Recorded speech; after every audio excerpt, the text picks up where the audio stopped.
it was highly controversial and didn't seem to have ever been covered at any other hacker conference, that we wanted to turn it into a panel with an attorney and maybe someone from the EFF.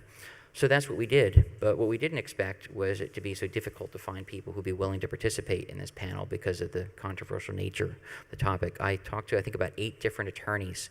They didn't want to touch it with a 10-foot pole. Alex Munz from Philadelphia has balls, so he can explain why he decided to do this. But bottom line is, I thank him for being on this panel because it's a worthwhile topic. And then Seth Schoen from EFF, a technologist, and has dealt with a lot of cases where seen a lot of the legal side of cases. Even though he's not a lawyer, he's seen a lot there at EFF. And we had after the panel was put together, we got contacted by one of the wife of one of the defendants in one of the cases that's going to be discussed here, Robin Fiola. What's your husband's first name? Michael Fiola's wife. She contacted us, was very interested in somehow helping out with this. And she was all set to come, but then after a long discussion with her husband, he decided it was probably not a good idea for her to talk about it. He has a gag order, even though all the charges were dropped. He was sort of more or less forced to sign a gag order in exchange for the government not prosecuting him. So she's not under that restriction, but he had a nervous breakdown. He's had a heart attack during his case, and he just didn't need additional stress from the coverage. But it's worth covering because this could happen to anybody, as they say. So without any more delay, I'm going to introduce Joe Cicero, Seth Schoen, and Alex Munz, who will be talking about the need for a computer crime innocence project. Thank you. All right, this is my first hope, and I noticed that not a lot of people were doing bios, so I have 3 bio sheets. You've probably seen Alex and Seth talk, so we'll just go through the bios there. Thanks to Bernie for talking about the talk that almost wasn't. One thing he didn't mention was that the Hope Selection Committee even contacted a Innocence project, and they weren't interested in coming and talking about the need for a computer crime innocence project, so a very controversial subject. My schedule for my part of the presentation, the disclaimer that everybody does, I want to talk about whether or not a problem exists, and if it doesn't, we're in for a very short talk today. Some cases in the news that you might be aware of or might not. A research project that I recently did that prompted me in the belief that we need a computer crime innocence project. Cost of the defense, and there's a lot of just not monetary costs. I'll do a little review of what I talked about, and then Alex is going to take over. All right, the views expressed during my portion of the talk are my views alone. They don't necessarily represent the views of Alex or Seth or the Hope Selection Committee or the Hope Conference or my employer. So there's my disclaimer. I like this quote. I'm going to just do it for verbatim. I'm not in favor of imprisoning the innocent, but I'm not enthusiastic about freeing the guilty. This talk is not about how to mask downloading your kiddie porn with malware. This talk is about how you can use proper forensics to find out what really happened on a system so that innocent people don't get convicted of crimes they didn't commit. Another good quote out on the web I found was, "Call me naive, but I believe that 2 competent, diligent computer forensic examiners acting in good faith will usually agree upon the digital evidence." And what I found in my experience and what I found doing my research on the web is that never happens, and that's disappointing. You would think that 2 competent forensic examiners would say, yes, I agree, that's what happened on the computer, but the defense and the prosecution rarely have that happen. All right, so does a problem exist? It doesn't matter whether, in my limited experience, it doesn't matter whether you work for the defense or the prosecution. I believe there are a lot of forensic examiners out there that are incompetent. They claim to know what they're doing, but they really don't know what they're doing. And I'm not saying that either side commits perjury, but if you're not a competent expert and you testify, what you testify becomes expert opinion. And it's up to the jury to decide whether or not you know what you're talking about. And I want you to think about the average 12 people on a jury and highly technical information. Oh, I guess I am saying that some experts do commit perjury. All right, here I have two quotes out on the web. One of them is from an expert who runs a forensic company, and the other one is from an Oregon detective. The first one is, of the computer forensic experts I've encountered, 95% are dangerous. This is somebody who runs a forensic company. Now, what I would hope that if you get convicted, or not convicted, if you get prosecuted for a computer crime, I'm sure that the other 5% will be who you run into. The other quote was, viruses couldn't make folders and save favorite images and catalog them. That was by an Oregon detective who was a forensic expert. Well, we all know that viruses and malware could do those things. So here's somebody who's an expert who says, well, that just can't happen. And if you went to the talk yesterday about crimeware, you know that a botnet could easily make that happen on your system. All right, here's some great court transcript. This court transcript is actually from the Julia Merrow case, which we'll be discussing. Some good questions in it. The question was, does spyware and adware generate pornography? And the expert's answer was, I'm not aware that they do. Now, we can have a long discussion about whether or not the attorney's question was proper. Does spyware and adware generate pornography? What he really meant to ask was, does spyware and adware cause pornography to appear on your screen? Now, I'm sure that the 12 people that might be on your jury are going to understand the difference when an attorney asks a question like that. Another question, were there viruses, adware, spyware on the computer? And the expert's answer was, to the best of my knowledge, there was none of that on the PC. Yet, just before he was asked that question, he had testified that he didn't even look for spyware and adware. But I'm sure that a jury where you're being prosecuted will understand, but he just said something else, that they won't be asleep when the experts are talking. Okay, so where do these cases happen? Is this something that's just going on in the United States? No. Here's a case. This one was Julian Green. Julian Green had 172 indecent images on his system. A defense forensic examiner found that there were 11 Trojans on his computer, and the quote I found on the web was that they were capable of downloading the images. Well, I would think that a forensic examiner would know whether or not, would say whether or not they did it or they didn't do it. Now, I don't know if the person who wrote the article changed the word from "we found evidence that the malware actually downloaded these images," or that the defense said, well, there was malware on the system and the malware might have done it. I don't know that because I don't have any inside knowledge on this case. But when I read the word capable, I thought, well, that's interesting. So he was eventually acquitted. Here's another case many of you will probably be familiar with. It was the case of Julia Merrow. Julia Merrow was a substitute teacher who went into the classroom. I believe she was told not to turn the computer off. Some students either logged in or used the computer, and all of a sudden there was porn pop-ups that were on her system. She was actually convicted of impairing the morals of a child. She was convicted because her system had porn pop-ups on it. We previously heard some of the testimony in her case. Now, luckily, her sentence was delayed 4 times, and she had a new trial, and then she ended up pleading that trial, and I believe it was for disorderly conduct. We're going to talk about what happened to her and how many problems she had during the whole course of this at the end of my presentation. Here's a case. This was the one that Bernie talked about earlier. This was the case of Michael Fiola. His laptop, I believe, something had happened to his laptop, and they reissued him another laptop. And that laptop ended up having child pornography on it.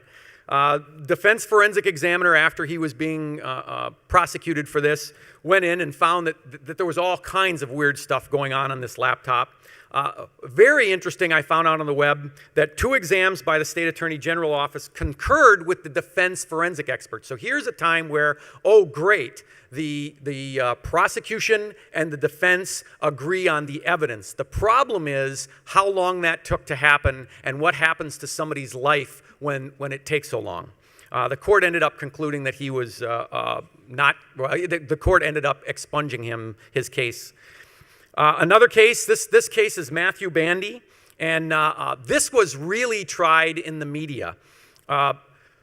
Matthew Bandy ended up having, or I don't know how many images he had, but I guess the prosecution was for 9 images, which in Arizona is 9 felony counts, which could be 90 years in prison. Now, this might be a case of an overzealous prosecution, I don't know, but it was very adversarial from the beginning. The Arizona Supreme Court had to rule against the county attorney's office that didn't want to allow the defense to do an analysis of the computer. So right away, the county attorney's office that didn't want to allow the defense to examine the computer started being adversarial.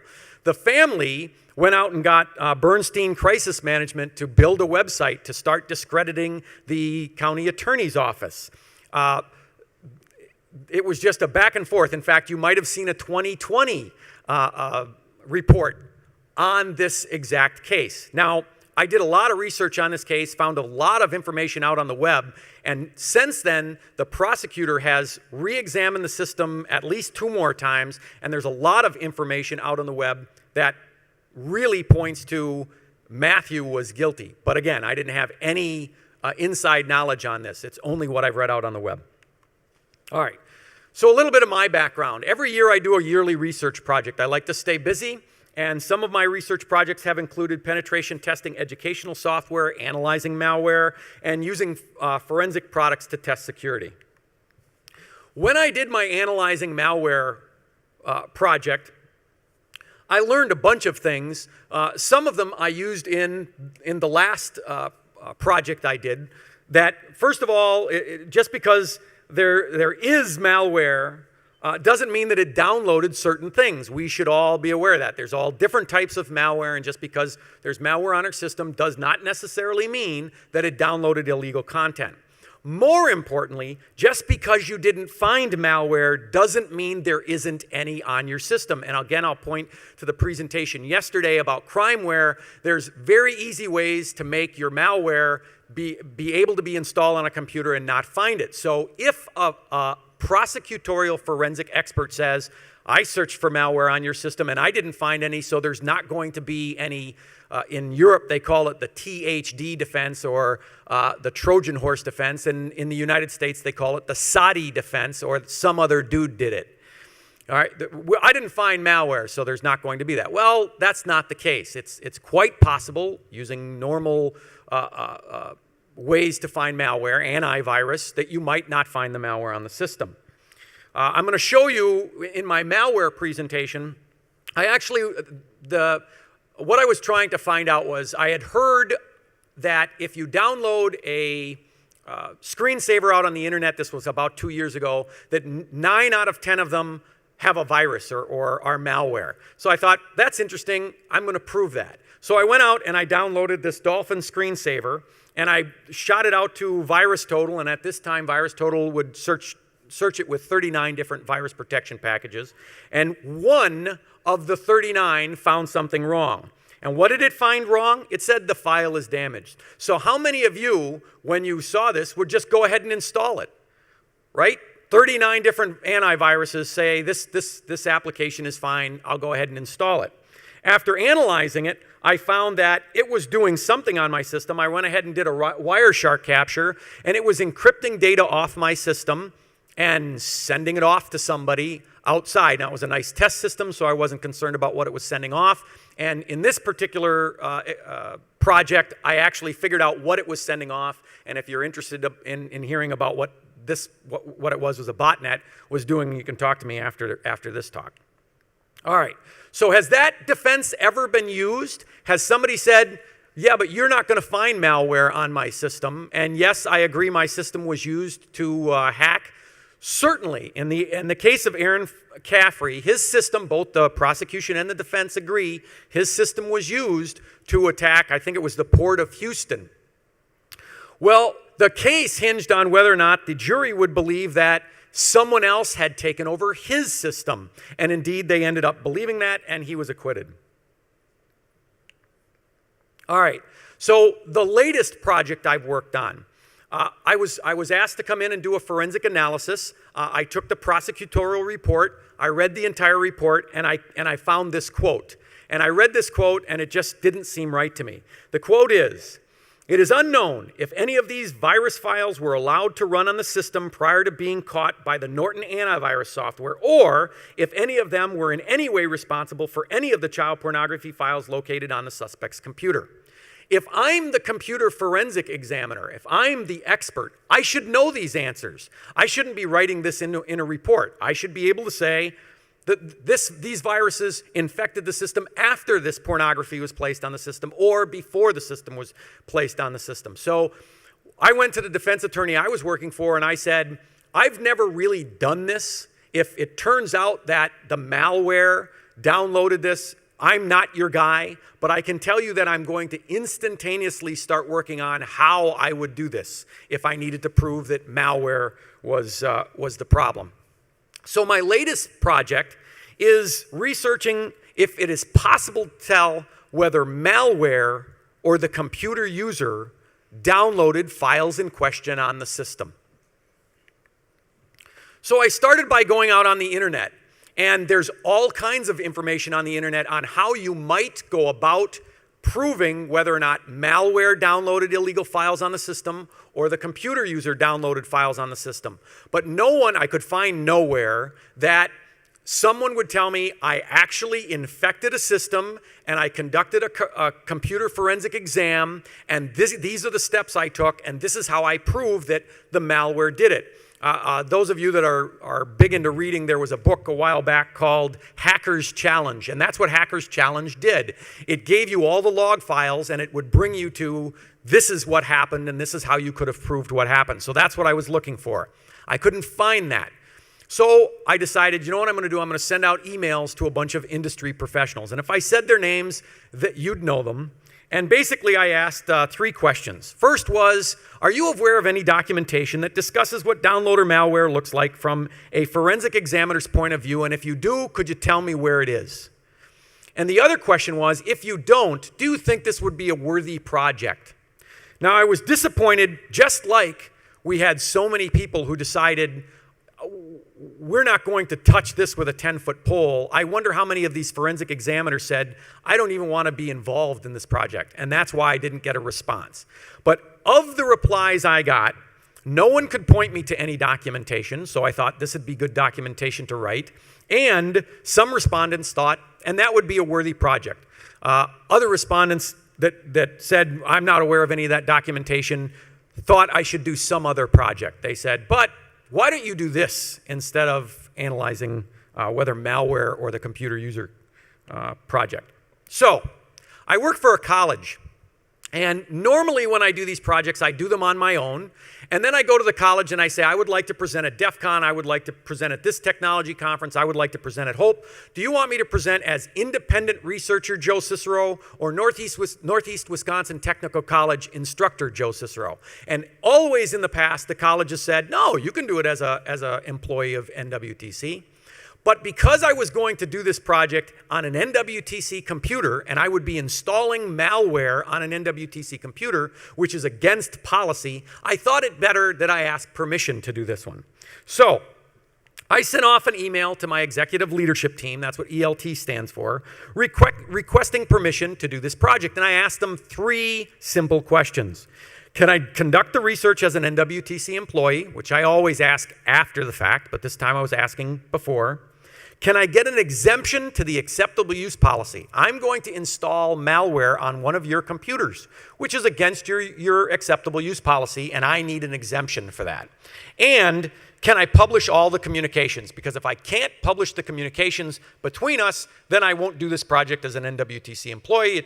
This is part of the research project. If somebody wants to go on with my research, they might want to know what the steps I took. The executive leadership team's response was, you have the support to go ahead and do this project. Now, I want to make it clear, all I asked them for was, I'm going to install malware. I didn't say anything about what the malware would do. So they said, go ahead with your project. And I thought, great, now I can start. My next call was to the EFF. Great organization. If you've got an extra couple of bucks, just go down and give it to them. If you got 20, 40, 60, 100, go give it to them. I can't say enough about how nice it is to make a phone call to an attorney. I spent about a half an hour on the phone with Jennifer Granick. Just a wonderful organization. So I made a phone call. One of the first things I told Jennifer was, I haven't told my executive leadership team that this malware might download illegal content like child pornography. And the words out of Jennifer's mouth were, you're going to tell them that, right? I said, yes, but I wanted to back up everything that I was about to send them in an email by talking to an attorney first. Out of that conversation, two primary outcomes came. First of all is that the law in regards to child pornography states knowingly with the regards to possession. So as long as I don't become aware of the child pornography on a system, I haven't broken that law. So I could do a forensic exam and never look at an image. I don't need to look at the image. I'm looking at all the metadata of the image. So I thought that's very easy to do. The other thing that I had not thought about, and this is why you discuss these things with attorneys and other IT professionals, was you should probably address what will happen if you do become aware of the illegal content. They might have policies and procedures already in place, but they might not. So in the event you become aware, you want to have that in your protocol. That was very important. So after I had that conversation, I did an executive leadership team re-request. I sent it off an email, and I said, do you want to revoke my approval based upon the possibility that the malware I install on your computer might download illegal content? An example would be child pornography. The second question was, do you want to review the protocol I write before I conduct this research so that there's other eyes on it? And another question was, do you already have policies in place should someone become aware that there's child pornography on a system? Now, I sent that email off to my executive leadership team, and what do you think happened? I work for a great organization. My executive leadership team said, Joe, we back you, and we're going to allow you to proceed, but we're going to do it with caution. How many of you have an employer like that? Yeah, I think they do. Here's a college. You want to talk about a college that allows their instructors some leeway. They didn't say, no, we're not getting involved with this, like all the attorneys and the Innocence project here in New York. They said, this is a worthy project, and we're going to just proceed with caution. So what they wanted to do is consult with their own attorneys. So the next thing we did, and I love meetings. Sorry, Alex, but meetings with attorneys are not on my high regard. I had a meeting with the attorney. Now, this was very interesting to me. The school's attorney said, you know, Joe, courts can lower the standard of knowingly to should have known, and you're a computer expert. I can easily see a court saying, Mr. Cicero, you should have known. So we're going to go forward with that understanding. Additionally, they said, you know, there might be safe harbor and exemption. There might be a safe harbor exemption. So we might have something that we can work with, and you can do this project, and we don't really have to worry about it. They also said we should talk with the people we deal with antivirus, they're anti-malware vendors, and we should say, hey, how do you guys deal with this? Because if it's going on, it must happen on your computers, and there might be a procedure or protocol already in place for how to handle it. And then they said, you know what, we're going to schedule a follow-up meeting with another attorney who does computer forensics and get some of his thoughts. So the answers to those key points before that meeting happened, they couldn't find a safe harbor exemption. The anti-malware vendors were unwilling to tell us how they conducted testing. Now, I want you to think about that. It happens, we know it happens, that malware, whether it's a botnet or virus or Trojan or whatever, has downloaded illegal files. Well, that means that all these antivirus vendors have to have systems where that's happening. They were unwilling to tell us the protocol that they use to handle when that happens to them. They contacted other colleges to say, do you have any instructors doing this type of research, and how do you handle it? And the colleges got back with my college and basically said, let us know how that goes, or are you sure you want to allow this instructor to do that? So again, other colleges really not doing this type of research. And of course, there was a follow-up meeting scheduled. Now, prior to the follow-up meeting, the attorney that was going to be called in to meet with me on the follow-up meeting said, you know what, I want to have a meeting before that meeting. So now, lucky me, I get to have meetings about meetings. I get called into this meeting, and this attorney, who's also a forensic examiner, said, you know what, I would not be able to render an opinion on this until I had a formal research proposal and the protocol written. So I looked at him and I said, what do you need in the formal research proposal and the protocol? Just tell me, and then that's what I'll write. And he said, no, I'm not going to go for that. So we ended that meeting, and I went back to my office, and if I do say so myself, I wrote a very nice formal research proposal. And I started writing the protocol. But what I felt was I was kind of in a catch-22. The formal research proposal was easy to write, all kinds of information in it and citings. But the protocol, every time I thought about how I do a forensic exam, I realized that I do a lot of things exactly the same, but then what I end up with is new search leads. So I title this new search lead, and then I have to go analyze those new search leads. All right, I saw this, I'm going to go on and I'm going to find out what happened there.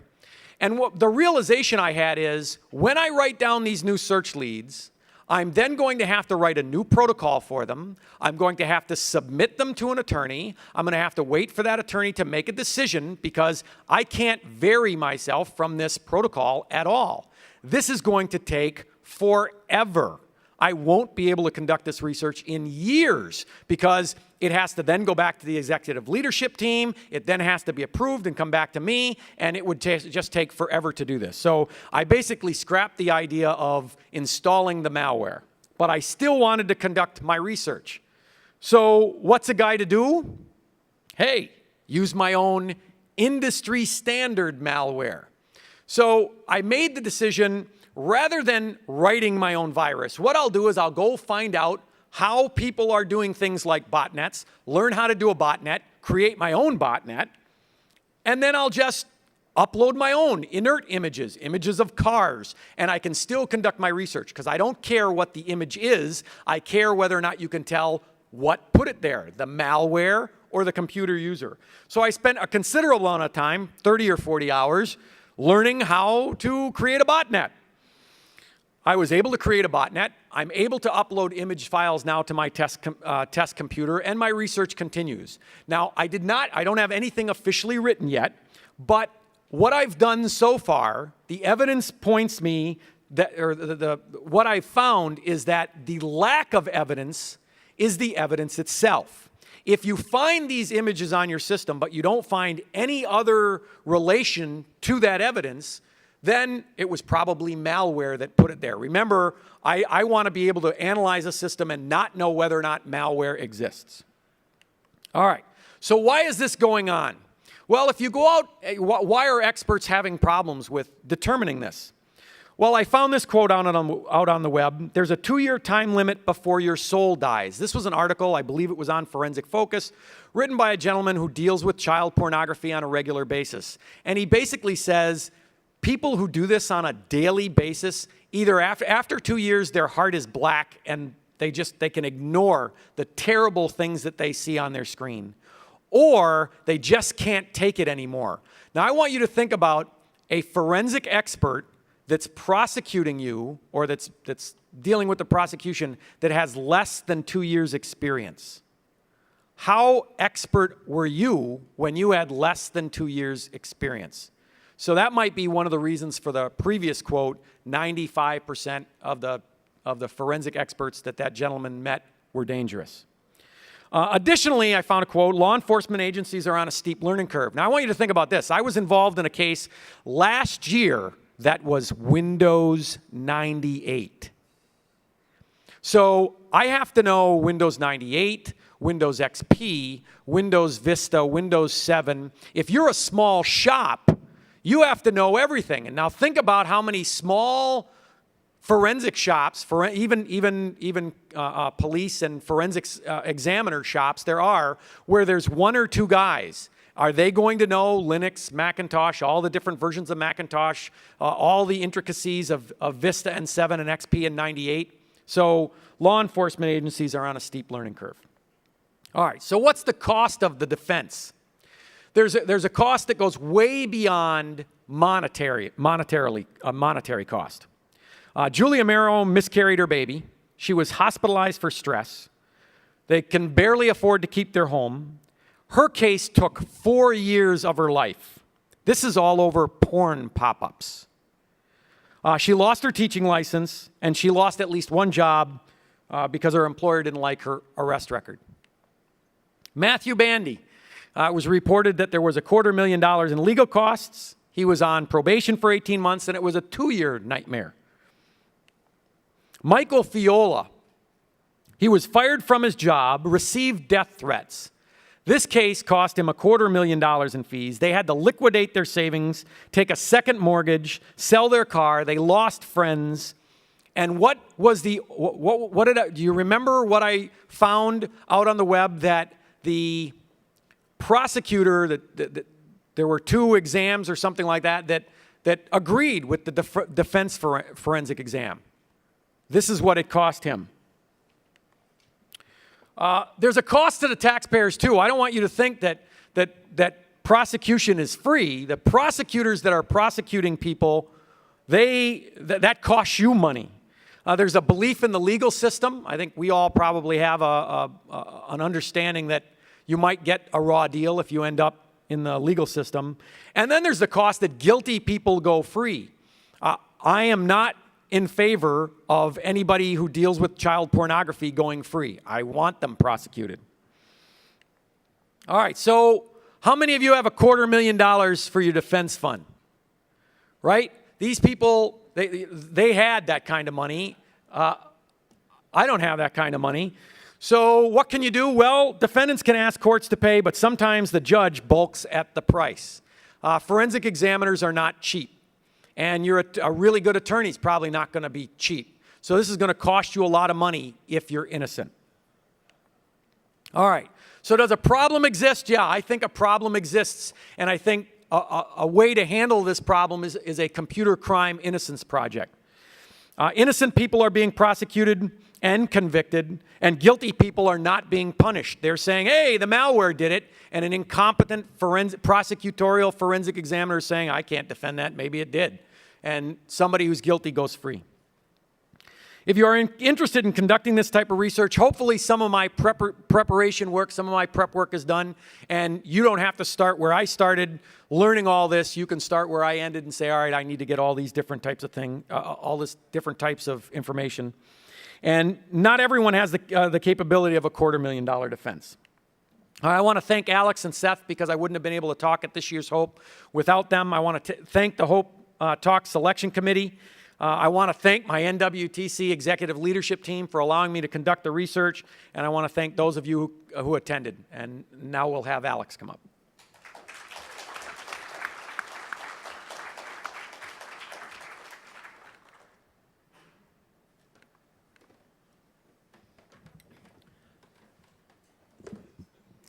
That's about as close as I'm going to get to a bio. Okay. Most of the crime we're going to be talking about is possession or distribution of child pornography. I'm citing federal law. Of course, given that we are a federal republic, there are 50 states out there that have their own slightly different rules, but the federal law is a nice kind of overview. Okay. when I'm talking about, or when lawyers talk about elements of an action or elements of a crime, each of these has to be met for there to be a crime. So, the child porn law is you knowingly, and knowingly doesn't mean knowingly. There is a term called constructive knowledge, which is you should have known, given what you knew, that you were acting in such a way or you were doing such a thing. Possession is generally a knowledge-based crime in that you have to know that you are holding contraband. Usually the example for constructive knowledge is, we talk about drug offenses, is I'm going to give you $1,000 to take this box and run it across town and give it to Vinny. You don't pay $1,000 to run a box across town if it's legitimate, so therefore you have constructive knowledge that something is wrong. Okay, so you have to knowingly transport, receive, distribute, possess, solicit for, offer, or duplicate child pornography. And it has to, for federal law, it has to use or affect interstate commerce. Now, the internet is interstate commerce, even when it is two machines in the same state.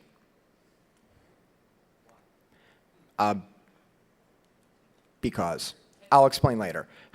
Actually, it's because the rule is if it can affect interstate commerce, it affects the feds. It fits the interstate commerce clause in the Constitution.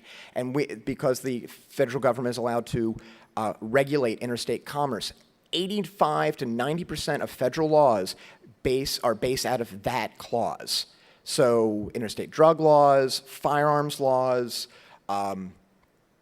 tobacco and explosives, we'll just do the whole agency, step out of that one clause. Okay, so what is child porn? Child pornography means any visual depiction, including photograph, film, video, blah, blah, blah. So basically an image, where the production of the visual depiction is a minor and sexually explicit conduct. And great. Basically, it's sexually explicit conduct is used in the image or the image is of. And I was trying to work a hypo where I have a cardboard box, inside is a child being molested, and it's a photograph of the box. Would that be child porn? And then I was like, why am I talking about this? That's never going to happen. Okay, but all these go to sexually explicit conduct. What is that? And I've read numerous cases where they discuss this. And it's like, I'm going to sum this up as, well, you know what sex, you know it when you see it. It does not have to be actual sex. It could be just a pose that is sexy. When I teach a class in computer crime, I will often show pictures of child beauty pageants and say, is this child porn? Because there's an image of a kid, and I don't know many 4-year-olds that look like dancers at a Las Vegas review. That's not normal. And is that an exhibition of the genitals? Is that sexy? Okay. Thankfully, they came out with a nice long test to determine whether or not an image of a child is child pornography. It's called DOST. Notice it's really vague, because we balance all these factors to determine whether or not this image is child pornography. Now, how many people have seen nude photos of themselves when they were a child? Okay. Is that child pornography? Probably. You had them printed at Walmart.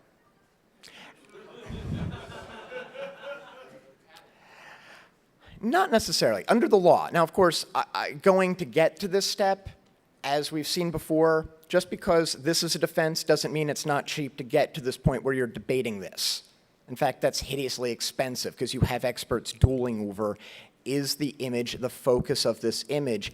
Is it meant to excite the prurient interest, or is it a picture of a kid in a bathtub? So what really isn't child pornography under the law? Young-looking actors or actresses, and you look for the 2257 seal of approval.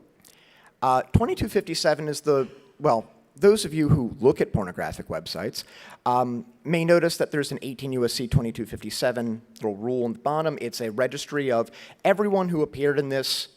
If you saw their junk, we have their names. Anime is not child pornography.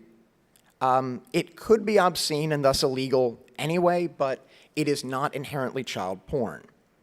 Photoshopping is not a wholly generated computer image. It is, if I use a child's head on an adult body doing something, that is still child porn because there's you can point to a child's image in the photo.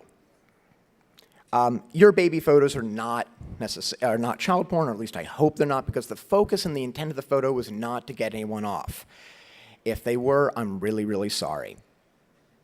And Sears catalogs. This is not actually a joke. A child porn case I worked on, they cited my guy for images of child porn, several of which were from like a mid-70s Sears catalog of kids in underwear. And it's like, well, wait a minute, this is actually, because, you know, like, and I'm talking to the forensic person on the other side, and he's saying, well, it's a scan out of the Sears catalog. Okay, how's that child pornography? And he wouldn't answer me. Okay, so how do you defend against a child porn case? You can attack the elements. Knowledge. I didn't know the child porn was there at all. And therefore, you did not legally possess it. You had it, but you didn't legally possess it because you didn't know it existed on your hard drive. You didn't know it was real child porn. You thought it was just regular tentacle porn. You didn't know it was child pornography. It's an image. I mean, it's not an image. It's like I didn't know I thought it was regular porn. You can defend on, yes, I knew the porn was there, but no actual children were used in the manufacture of this. Now, under federal law, there's this unconstitutional rule that says it's up to you to prove that they aren't actually children. This is unconstitutional. I don't know if it's been tested yet, because it's the prosecution's burden to show all the elements. So you have to show you knew you had it, you knew it was a child, and that they are actually children. They switched this in federal law to say, you have to raise the defense, you have to inform us before you raise it, and it's your burden to meet. Now the problem is, how do you prove that the image is not that of a child? You would have to either name the child, and it's really then a defense for the pornographer, because it's like, well, you know, here's all our 2257 numbers. That person's 19, therefore we're okay. But for the person charged with consuming or possessing, it's really hard to find the name of the person. So you instead have to do an expert witness to say that's an adult, that's not a kid, because, you know, proportion, height, weight, you know, breast development, whatever. There's also this really strange good faith affirmative defense, which seems to be a cutout for people who are IT people. Since a significant block of child porn arrests come out of people working at Best Buy or other retail computer outlets, because person with child porn comes in saying, my machine doesn't work. I have been that IT guy, not with child porn, but my computer isn't working. What's wrong with it? It's because it's chock full of porn. You know, there is no space for swap anymore. It's all porn. That's why you can't burn a CD. There's no space left. Delete some of your porn, sir. I didn't leave that on the message to his wife. That would have been awesome. But for the affirmative defense, though, you have viewed or identified less than 3 images, so you get 2 bytes. And at that point, you have either made reasonable effort to delete those documents, or you have prevented anyone else from viewing them and have called the cops, and you only permit the police to see it. So it's effectively saying, I don't have it. I'm stepping away from the PC. I'm not touching anything. I kicked everyone else out of the lab or out of the shop, waiting for the cops to arrive.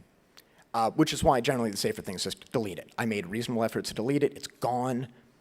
And maybe then call the cops. Maybe not. I'm not really sure on that. It really depends on whether or not the police already know. Okay. Another way of defending the child porn case is you attack the evidence. The way you collected it was bogus. The way you analyzed it was bogus. Your conclusions are broken. This is a dueling expert problem. Each side has their forensics expert. Each side is tearing apart the other person's report. Each side is and then the problem with this is, one, it's expensive because you just build your forensics person out for a bunch of hours. They build theirs out. And you're going to, if you actually go to a jury trial, you're going to have that person in the witness box for anywhere from a day to a week. If you ever watch a jury watching really detailed technical evidence, 5-minute rule. If it's more than 5 minutes, they're asleep. I've watched jurors fall asleep during this. It's like, so really, unless you have an expert witness that's interesting enough that they're going to listen, or they crack jokes, and really, I looked for good child porn jokes, there just aren't any. It's not good material. Okay, just to be safe, because I know this is going to be in a DVD, and this will be, brought up in some disciplinary action later with the bar. I am in no way making light of child porn. Very, very serious. Bad. That's as well as I can be sincere. Okay, so experts. How are we experts? How do we put you forward, or someone forward, and say, I'm a computer forensics expert? To be an expert under U.S. law, you have to have specialized skill, training, or experience. You can be an expert witness about cars. And you say, well, sir, how are you an expert? Well, I've been working as a car mechanic for 18 years. Here are my certifications. Here's where I've worked. Bang. You can then be put forward as an expert. The way this is done is the side that wants to push you forward as an expert asks to certify. We want to certify Bob. Each side can will question the person. Now, it's not just the expert is put on test. The expert's field is put on a test to say, is this actually a field of expertise? Is it relevant to our case? So putting forward, the automotive expert and going, that's great, but we're talking about child porn. The fact that you know the difference between a Buick and a Chevy, irrelevant here. Go away. Now, the advantage is once you get certified as an expert in a field, it's really, really easy because judges will say, well, Judge so-and-so in the Western District certified you. Good enough for me. Okay. I'll quickly go through the standards for experts. The Dober standard is they test the science, which is it testable? Is there an error rate? Is there some way of determining that you have done a method that's acceptable and you've done it correctly and you know the chances that you screwed it up? How accepted is it? How many times has it been done? And has it been correctly applied to the case at hand? So what theory you're putting forward, has it ever been done before? There's also an older standard, which we call the Fry standard. It's a lot looser. Is there a general scientific acceptance of the field, of the method you used? And while there are law review articles about how Fry is stupid and all that, it's the law in 10 states, including New York, Pennsylvania, California, so it's still really, really important. Okay.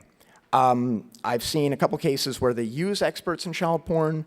One is proving that the images are of children, and they're still kind of broken because some states are like, you don't need an expert to prove it. I can see that they're kids, don't need to put someone forward.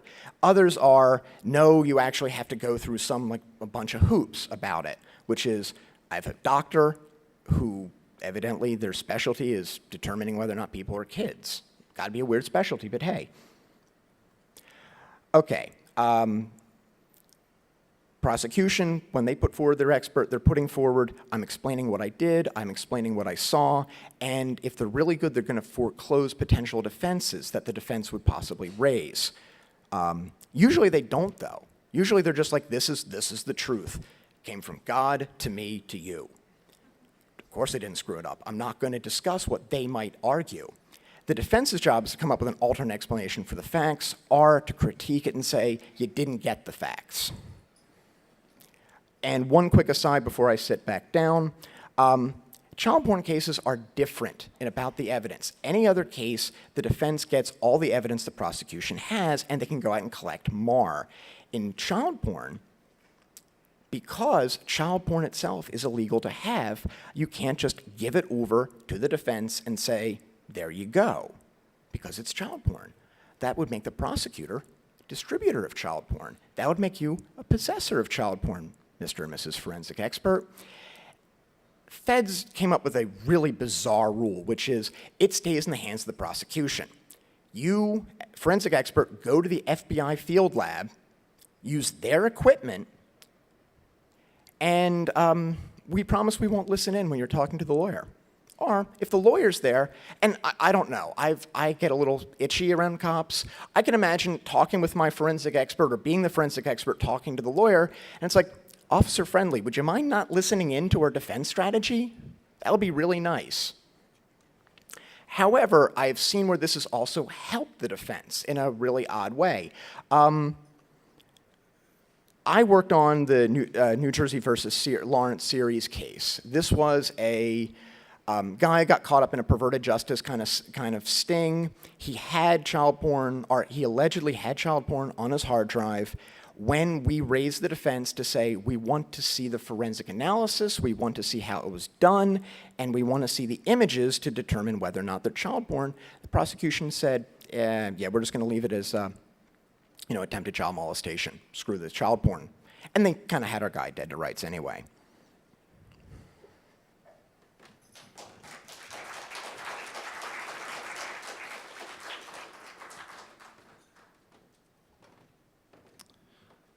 I don't have any slides, so I'm just going to say a couple things. One thing is that I don't have a lot of first-hand experience with working on this issue with EFF. One reason is that until EFF relatively recently hired Jennifer Granick, who's really one of the world's leading computer crime defense lawyers, EFF had never undertaken any criminal defense of anyone. We have a large legal team, but their expertise was all civil litigation. And so we just had a policy that we don't do criminal cases. Now that we have Jennifer working with us, we are able to do some criminal representation. So that's really cool, but it's a really recent development for EFF, actually. In the past, we always had to refer all of the criminal cases to other people outside of our organization.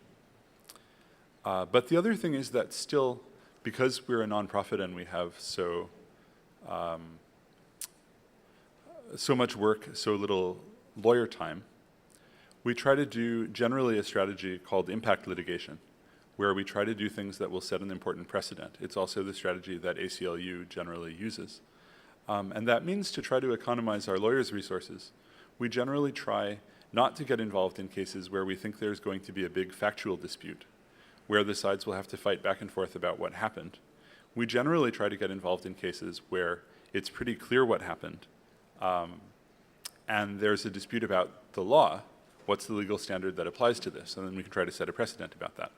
So that's not really what we're talking about on this panel, so it's a little unusual as far as our experience over at EFF. I have to say that the malware defense issue, or the idea that what you think you found on my computer isn't really something that I did because computers are insecure, is really not something that's limited to child porn cases. I consulted on a case in Brazil. It was actually a criminal case about defamation. It sounds really weird in a US legal context, but in Brazil, defamation can be a criminal offense and you can go to prison for defamation. And I consulted on a case where the defendant was presenting this defense that someone else had done it, and that perhaps their computer was infected with malware and that they hadn't actually written the allegedly defamatory things that they were being threatened with prison time for having written. And the difficulty, which is very typical, is that they couldn't afford a forensic examination on the defense side. So the prosecutor had contracted for a forensic examination. The defendant was fairly well off, but even so couldn't really afford the fees that the forensic examiners would have charged. And I think in all countries around the world, certainly in the United States, this is a real problem. Both of the panelists have mentioned that proper forensic work can be extremely expensive. Criminal defendants typically don't have the resources to go through with that, whether it's a child porn matter or any other kind of criminal defense matter. And so in that case, I was looking at a report, basically, as in the cases that were mentioned before, the forensic examiners said, well, we think that this person wrote this stuff because we found this stuff on their computer, and we didn't find any particular reason to think that they didn't write it. There wasn't any report on the other side, so ultimately the person was convicted. One of the difficulties there, I think, was that the court had a difficult time understanding why someone would have written malware that would have put this material on the defendant's computer if the defendant hadn't written it. Like, what's the motive to put the thing on the person's computer? And I think to varying degrees in different cases, that's a difficulty that courts have with the concept of malware. You can say that computers are incredibly insecure and they've been infected left and right, and people have malware and spyware and adware and viruses and botnets, but why did it put the thing on the computer? Of course, one possibility is that someone's using a computer as storage, cloud storage, super cheap cloud storage, really, $0 per gig. Another possibility is that someone is intentionally trying to frame someone, and I guess there are other possibilities yet.